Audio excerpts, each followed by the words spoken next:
জনাব তারেক রহমান প্রধানমন্ত্রী হবার পর বিএনপির প্রথম বাজেট সংসদে উপস্থাপিত হয়েছে। এটা প্রস্তাবনা, এটা চূড়ান্ত নয়। প্রসেসটা আমরা অনেকে জানি, আমি পরে আসছি। খুব বেশি বিস্তারিত আলোচনা করছি না, কিন্তু একটা প্রশ্নের আসলে জবাব দেওয়ার চেষ্টা করব এবং বাজেটের অল্প কিছু বৈশিষ্ট্য সম্পর্কে কথা বলতে চাই। কিন্তু যে প্রশ্নটা জবাব দেওয়া দরকার সেটা হচ্ছে বেশ বড় একটা বাজেট হয়েছে, সেই বড় বাজেটের ঘাটতি আছে এবং তার চেয়ে বড় কথা, যেভাবে সরকার আয় করবে বলছে সেই আয় আদৌ করা সম্ভব কিনা, নাকি কতগুলো যা সংখ্যার মারপ্যাচ করা হচ্ছে, এই প্রশ্নটা কেউ তোলার চেষ্টা করছেন, সেটা নিয়ে কথা বলবো। আমি শুরুতে বলেছিলাম যে বাজেট উপস্থাপিত হয়েছে। নিয়মটা হচ্ছে এই বাজেটটা নিয়ে এবার সংসদে তর্ক বিতর্ক হবে, আলোচনা হবে সমাজের বিভিন্ন স্তরে, সংসদে তো বটেই, এর বাইরে বিভিন্ন থিঙ্ক ট্যাঙ্ক, বিভিন্ন পেশাজীবী সংগঠন, এমনকি সোশ্যাল মিডিয়াতেও ভালো মানের আলোচনা দীর্ঘদিন থেকে হয়। এগুলোর দিকে সরকার নিশ্চয়ই মনোযোগ দেবে, দিয়ে ফাইনালি বাজেট পাস হবে আসলে জুন মাসের শেষ দিন, কারণ জুলাইয়ের 1 তারিখ থেকে নতুন অর্থ বছর শুরু। সুতরাং যা প্রস্তাবিত হয়েছে এটাই যে থেকে যাবে সেটা নাও হতে পারে, এর মধ্যে বেশ কিছু পরিবর্তন আসার সম্ভাবনা আছে, আমরা এভাবে বলবো। এখন বাজেটে কেমন হলো আমরা যদি জেনারেলি বলি, আপনারা অনেকে হয়তো ফলো করেন যে আমি গত বেশ কয়েক বছর থেকে বাজেট নিয়ে কথা বলি, লিখি, ভিডিওতে কথা বলেছি, টিভি টক শো করেছি। বাজেটের সময় আমি অনেক টিভি টক শোতে পার্টিসিপেট করি বাজেট অ্যানালিসিস নিয়ে। আমি 2017 থেকে, আমি ভুল না করলে অন্তত 10 বছর হচ্ছে আমি বাজেট অ্যানালিসিস করেছি ফর্মালি, সেটা নিয়ে কলাম লিখেছি, টিভিতে কথা বলেছি। তখন আমি একটা কথা খুব বলতাম, সেটা আমি এবারকার সাথে মেলাতে চাই।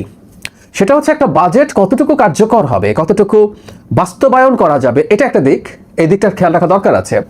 কিন্তু বাজেটে বরাদ্দ কোনো সরকার কোন দিকে দেয় সেটা সেই সরকারের মানসিকতা বোঝার একটা ইন্ডিকেটর। আমি আবারও বলছি, একটা সরকার আসলে কিভাবে জনগণের সামনে নিজেকে উপস্থাপন করতে চায় বাজেটের বরাদ্দ দেখে সেটা বলা যায়।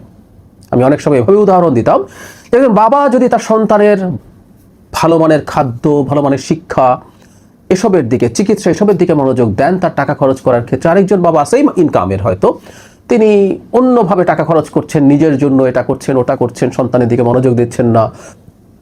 দুটো বাবার রিসোর্স অ্যালোকেশন দিয়ে বোঝা যায় সেই দুটো বাবা আসলে কেমন।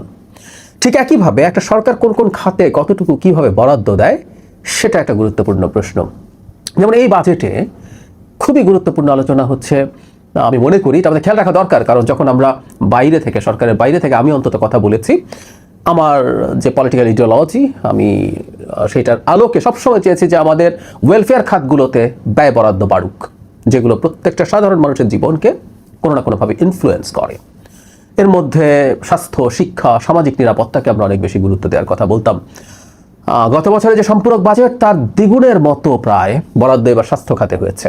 স্বাস্থ্য খাতে অনেক কিছু করার কথাবার্তা আছে, আপনারা জানেন, বিভিন্ন ফর্মে। আমি ওইটার বিস্তারিত আলোচনায় আর যাচ্ছি না, বরাদ্দটার কথা আপাতত বলছি।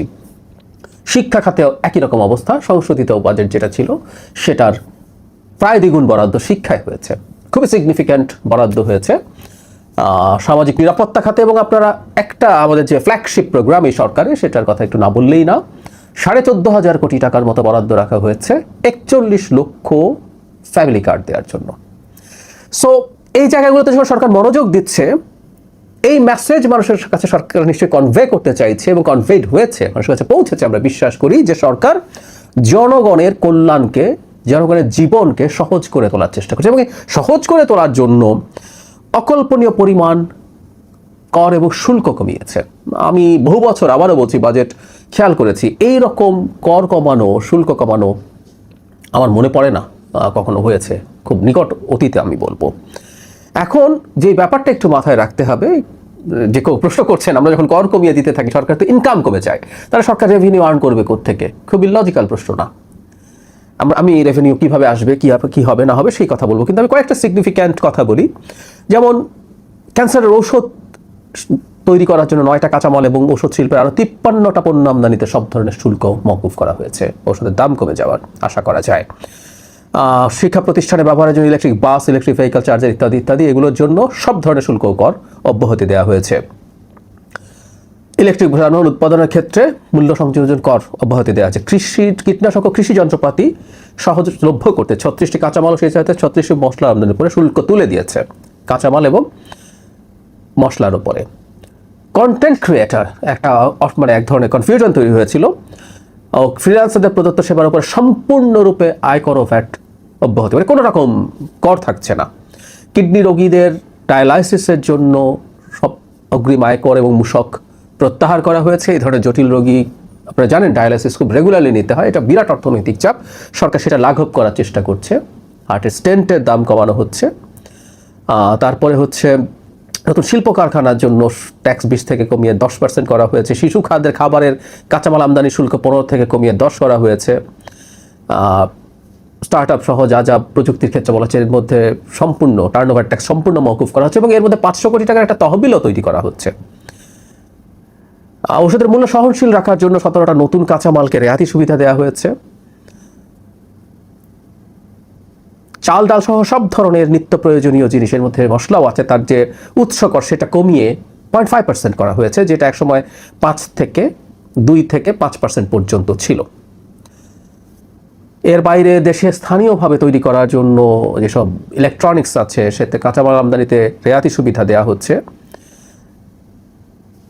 এই রকম অনেকগুলো পদক্ষেপ আছে। এর বাইরে জনগণকে প্রচুর টাকা দেওয়া হচ্ছে, যেমন আমরা অলরেডি ফ্যামিলি কার্ডের কথা বললাম, আমরা যতগুলো সামাজিক নিরাপত্তা ভাতা ছিল, বিধবা ভাতা, প্রতিবন্ধী ভাতা, এগুলোর পরিমাণ বাড়ানো হয়েছে এবং সংখ্যাও বাড়ানো হয়েছে। তো এগুলোতে প্রচুর টাকা প্রয়োজন হবে।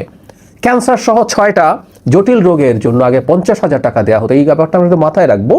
একটা রাষ্ট্র কতটা মানবিকভাবে দেখছে জনগণকে সেটা একটা বোঝার জন্য সেটা 1 লক্ষ টাকা করা হয়েছে। আমরা বলছি না এটা অ্যাডিকুয়েট, কিন্তু দ্বিগুণ করে দেওয়া হয়েছে সরাসরি। এই ব্যাপারগুলো সরকার করছে। এভাবে প্রচুর নগদ টাকাও মানুষের কাছে যাচ্ছে। তার মানে অ্যাপারেন্টলি কর কমানো হচ্ছে, কিন্তু মানুষের কাছে অনেক বেশি সেবা দেওয়ার প্রয়োজন। এবং এর সাথে সাথে বলাই বাহুল্য প্রচুর মেগা প্রজেক্টও বেশ কয়েকটা নেওয়া হবে। এর বাইরে অন্যান্য খরচ তো সরকার করবেই। তাহলে সংস্থান হবে কিভাবে? আমরা যদি এখন সেটা দেখতে চাই তাহলে ব্যাপারটা এরকম দাঁড়ায়। এই বাজেটে সবসময় যেটা হয়, আমরা যখন আগে বাজেট নিয়ে আলোচনা করতাম যে ব্যক্তির বাজেট মানুষ আয় বুঝে ব্যয় করে, আর রাষ্ট্রের বাজেট ব্যয় বুঝে আয় করে। আগে ব্যয় করে, ব্যয়ের খাত ঠিক করে, ব্যয়ের পরিমাণ ঠিক করে, তারপর সেই অনুযায়ী আয় করে। 9.38 লক্ষ কোটি টাকার বাজেট এটা। এর মধ্যে 6.95 লক্ষ কোটি টাকা আয় হবে, 2.43 লক্ষ কোটি টাকা ঘাটতি।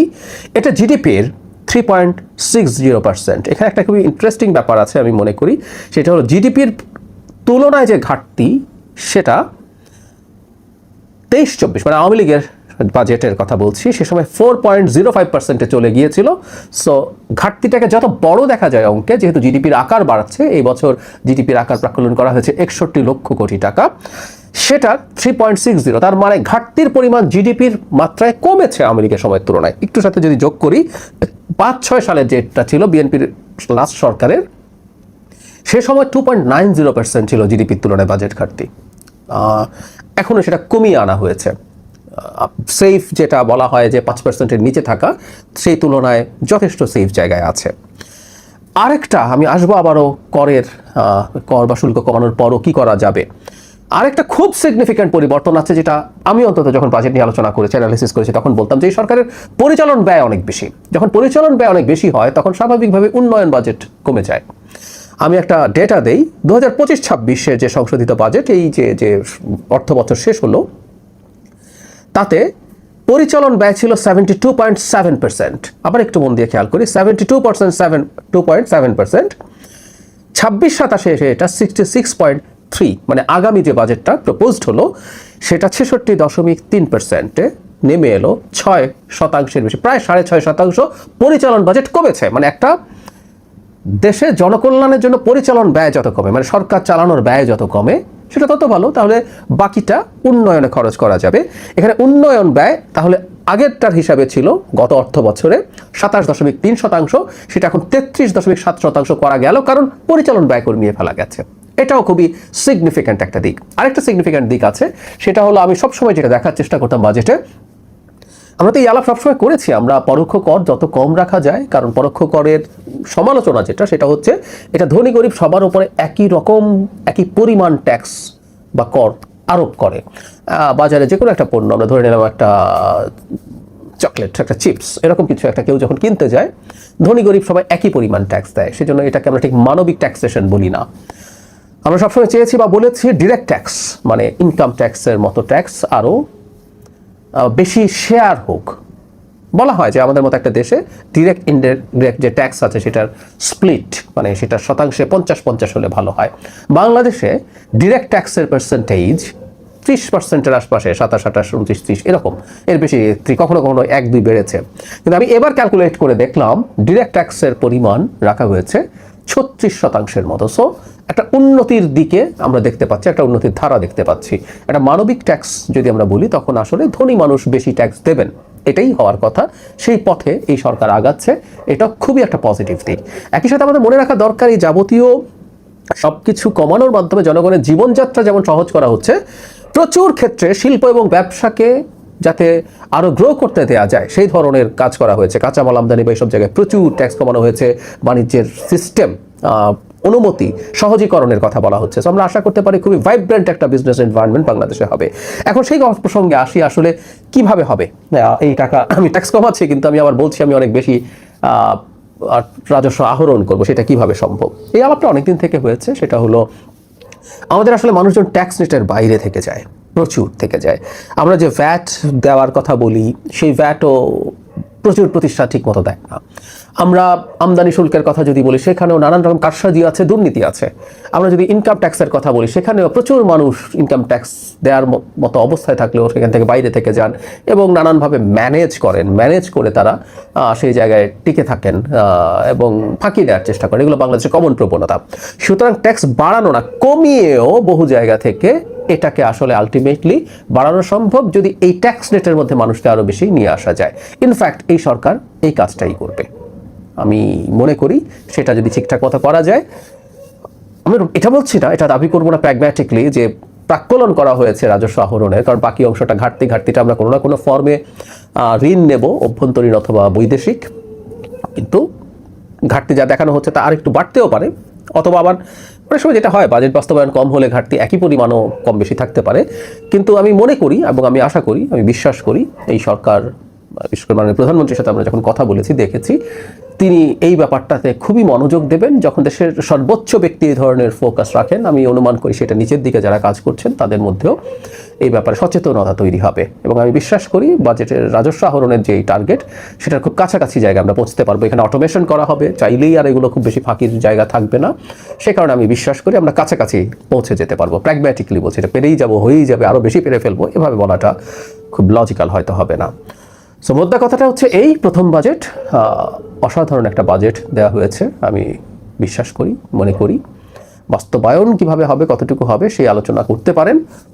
এবং কিছু কিছু জায়গায় কেউ যদি মনে করেন আরও কিছু করবেন, সেটা তার সাজেশন আসুক। আবারও বলছি, আপনারা এখানেও সাজেশন দিতে পারেন, আমি সেগুলো নোট করার চেষ্টা করব। যেগুলো আমি এই কাজগুলো যারা করেন তাদের কাছে পৌঁছে দেওয়ার চেষ্টা করব। আপনাদের মতামত জানাতে পারেন, কোনো অপিনিয়ন। যেমন ধরুন আমি একটা উদাহরণ যদি দেই, TIN ক্ষেত্রে, ব্যাংক অ্যাকাউন্টের ক্ষেত্রে এটা দিতেই হবে বলা হয়েছে। অনেকে কনফিউজড হয়েছেন, সবাই কি পারবে? অনেকে খুব দরিদ্র মানুষ করছেন নানান রকম সুবিধার জন্য, রাষ্ট্রীয় সুবিধার জন্য। তো ওইসবের ক্ষেত্রে এটার এক্সাম্পশন থাকবে। তো এটা খুব মেজর সমস্যা হবে না। ঠিক একই রকমভাবে আমি একটু যেটা মনে আসছে হঠাৎ সেটা বলছি, কোনো কিছু মিস যেতেও পারে। আপনারা একটু জানাবেন আপনাদের সাজেশন কি, বাজেটের কোন জিনিসগুলো আপনাদের কাছে ঠিক মনে হয়নি, কোন জিনিসগুলো পরিবর্তন করা দরকার। চাইলেই যে সব কিছু পাওয়া যায় তা না। আমরা দিনের শেষে একটা কম সামর্থ্যের দেশ, আমরা চাইলেও সব জায়গায় ইকুয়াল অ্যালোকেশন করতে পারি না।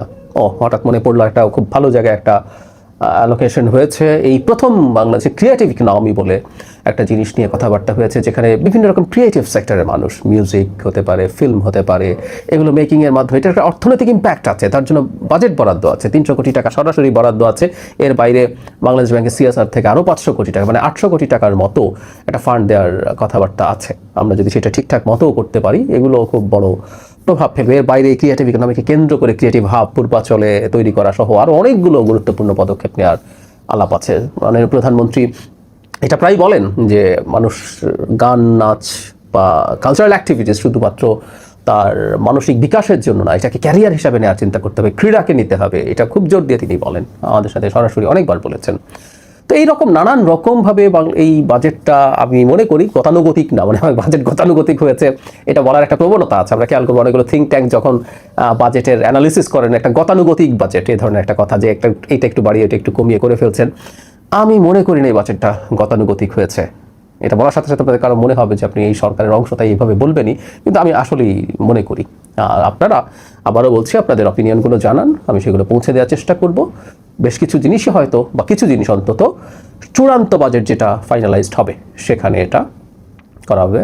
আরেকটা জিনিস যেটা নিয়ে সবাই অনেকে বসেছিলেন, প্রজাতন্ত্রের কর্মচারী যারা আছেন তাদের বেতন স্কেল সেটা বাস্তবায়ন করা হবে এই অর্থ বছরেই। এরকম অনেক কিছু আছে, প্রত্যেকটা ব্যয়ের খাতের কথা বলছি, সুতরাং প্রচুর আয় করতে হবে।